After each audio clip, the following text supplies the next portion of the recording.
la prolongation de l'état d'urgence, c'est-à-dire d'un état d'exception, serait inéluctable et qu'il serait donc inéluctable de ne pas avoir de débat public sur les mesures qui sont prises, qu'il serait inéluctable de prendre tout par ordonnance, qu'il serait inéluctable de ne pas avoir le ministre de la Justice et le ministre de la Santé dans nos débats, qu'il serait inéluctable de ne pas consulter les citoyennes et les citoyens, qu'il serait inéluctable de travailler par ordonnance.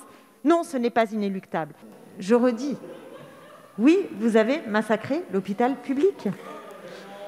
Oui, vous avez été incapable d'avoir des stocks de masques et d'anticiper la première crise et ensuite d'anticiper la deuxième vague. La situation des tests aujourd'hui est abracadabrantesque dans une puissance économique aussi importante que la France. Nous en sommes là parce que nous payons des décennies de politique néolibérale et l'incurie du gouvernement pour organiser la situation, pour organiser aussi le fait que nous ayons suffisamment de matériel, suffisamment de masques, suffisamment de tests, suffisamment de personnel dans les hôpitaux. C'est ça la réalité. Alors voilà, une fois qu'on en est là, vous nous dites on en est là. Et donc, puisque le monde libéral s'est abattu sur notre société, ce qu'il va falloir, c'est davantage de contrôle social.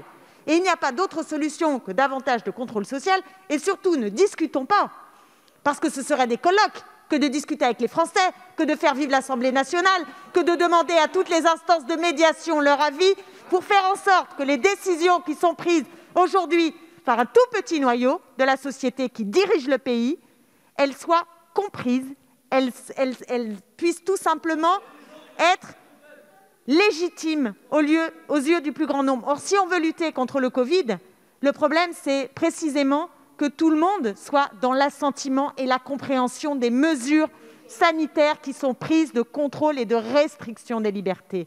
C'est ça le sujet.